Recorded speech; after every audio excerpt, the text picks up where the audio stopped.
We turn to the phone line and find another champion Philadelphia Eagle, tight end Zach Ertz here on the Rich Eisen Show. How are you, Zach?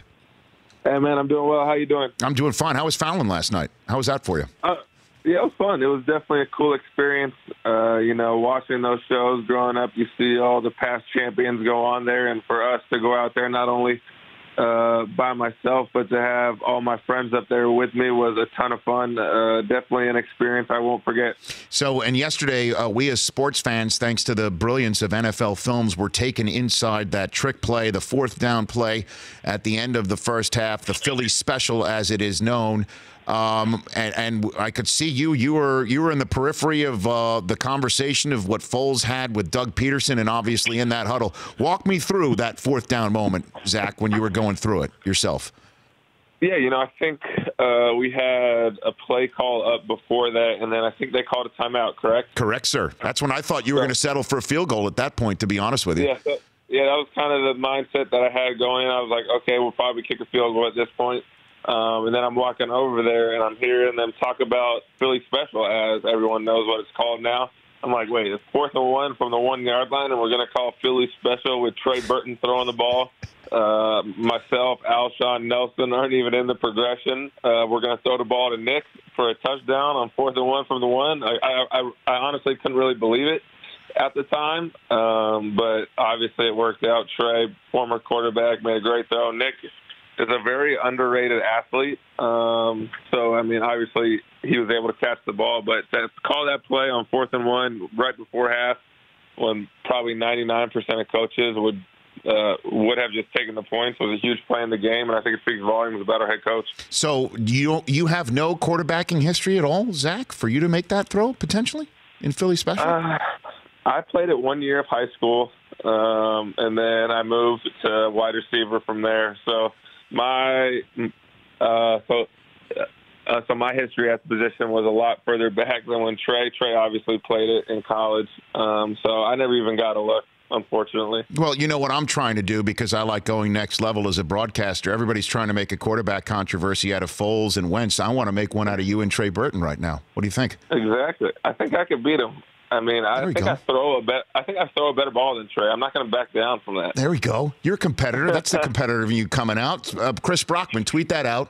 Quarterback controversy nobody ever saw coming from @Rich Eisen Show, and let's stir it up right here. A couple of fire emojis. So what was it like? Because I know you're really tight, obviously, with Wentz when he went down. Zach, walk me through the locker room when that happened and you all had to turn to Nick Foles in the huddle.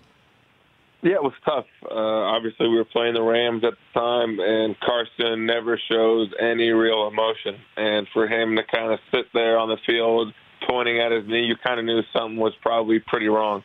And so they go over to the tent. They do the little knee check, and he just is shaking his head as he was walking out. He walks into the locker room. But the team really didn't dwell on the fact that he wasn't in there. At that point, Carson was the MVP of the league, and no one kind of batted an eye. Everyone was just kind of focusing on their job. I know Foles and our center Jason Jason Kelsey kind of got up right away, and they started taking snaps together. I mean, that moment for our team could have gone one or two ways. It was either going to be a rallying point for our team, or we were going to implode. And the character of our team kind of showed in that moment. Obviously, Carson was a huge part of our Super Bowl team. We wouldn't have been where we were without the foundation that he laid the first 14 games of the season. So, obviously, we rallied around Nick, but this team wouldn't have been where we went without Carson. And in Zach Ertz here on the Rich Eisen Show, I know the dog masks and how much fun that is, and that is a ton of fun, where you're sort of recognizing the lack of confidence in you outside of the locker room by members of the media. I'm raising my hand. I was one of them. I'm not going to lie. I understand that. But for Nick Foles to be asked after the game what the message is, he could have gone in that direction, right? But instead, he talked about his own failures and how we as people in this day and age that put on Instagram and Twitter, it's all about a celebration of our successes, greatness, and how failure is something that can be used to make you better too. Who is this guy, Zach, to say something like that, right? Yeah, that's kind of the Nick we all know and love. I think we live in a society today with social media that everything is kind of that instant like or that kind of favorite on Twitter. No one kind of wants to see you struggling. Everyone kind of wants that instant gratification, whereas that's not real life. Everyone's going to go through highs and lows, especially in this business of football. It's never going to be as good as you think it is or as bad as you think it is. And Nick has obviously been through the ringer the past 3 years. You know, he went to the Rams. I think in 2014 he got traded out there, and he was extremely positive, excited about that, and it just didn't work out as well as he anticipated. And like he said, he was pretty much going to walk away from the game until Coach Reed called him, kind of wanted him to come be the backup for him in Kansas City.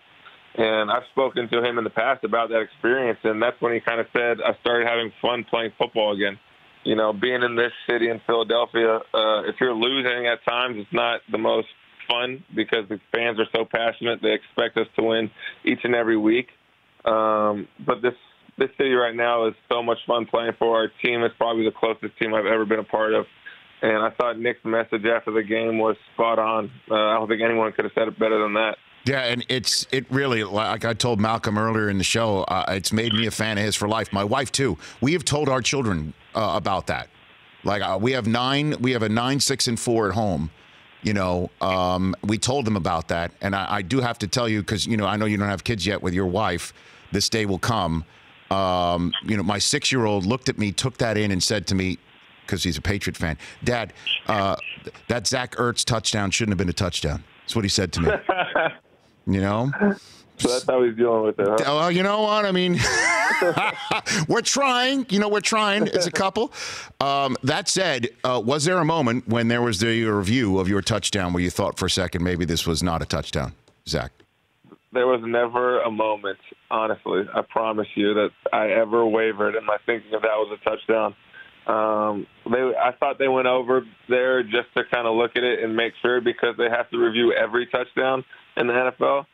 But when they were over there for like 3 minutes, I'm looking at Trey Burton, who was just kneeling right across from me, and we were like, there's no way they could overturn this. Like, there's zero doubt in our mind. If they were to overturn that, I don't know what would happen to the city of Philadelphia.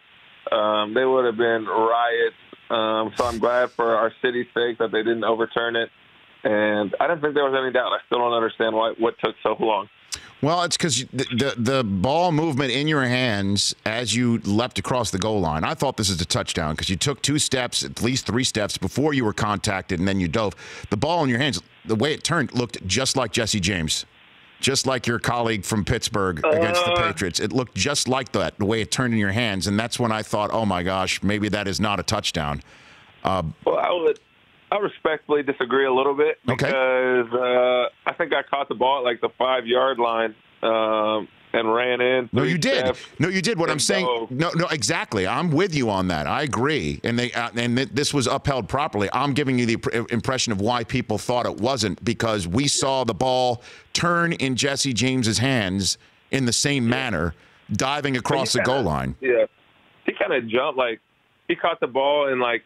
As he was falling, he never, like, established possession in the field of play. He kind of caught it and then reached over the goal line. It was like one motion, whereas mine, I could have – I pretty much caught the ball at the 50-yard line and had the same result because I already had established myself in the field of play. Mm-hmm. I didn't think it was a right comparison between the two. I understand, like, when I crossed the goal line and it dove, like, a yard into the end zone, that then the ball kind of popped out, but it is what it is. I'm just glad they upheld it.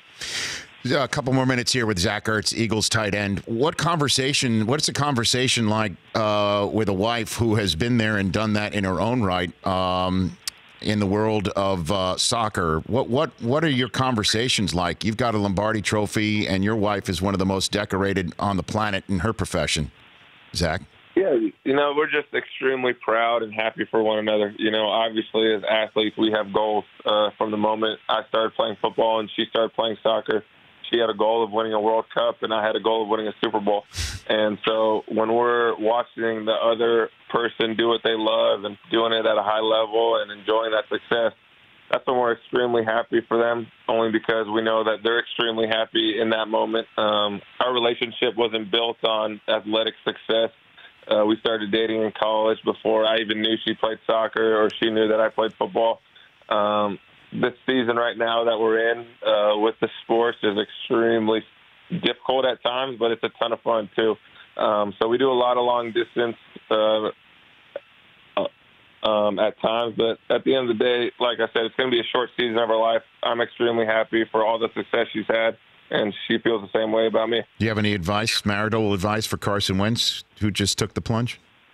Oh no, that guy's going to be his marriage is going to be rock solid. He went about it exactly how you're supposed to do it. He's a man of his faith, and so is his wife, or future wife, I should say, his fiance, and they're amazing people, and they're going to be a very great married couple. Well, Zach, thanks for calling in. Appreciate it. Have a blast at the parade. Okay? Have a blast. It's going to be a blast. Yeah, I'm looking forward to it. I hope everyone in Philly stays safe and enjoys it. You got it. And when you're out here in Los Angeles, I'd love to have you on the show in person. And again, I hope you can enjoy the parade after the quarterback controversy we just sparked between you and Trey Burton, Zach. Okay, I definitely will. It's up on Twitter, so hit that, Zach. Oh, it's up on Twitter. Yeah, is it? Okay. All right, Zach. Look out. Right, perfect. It's coming your way.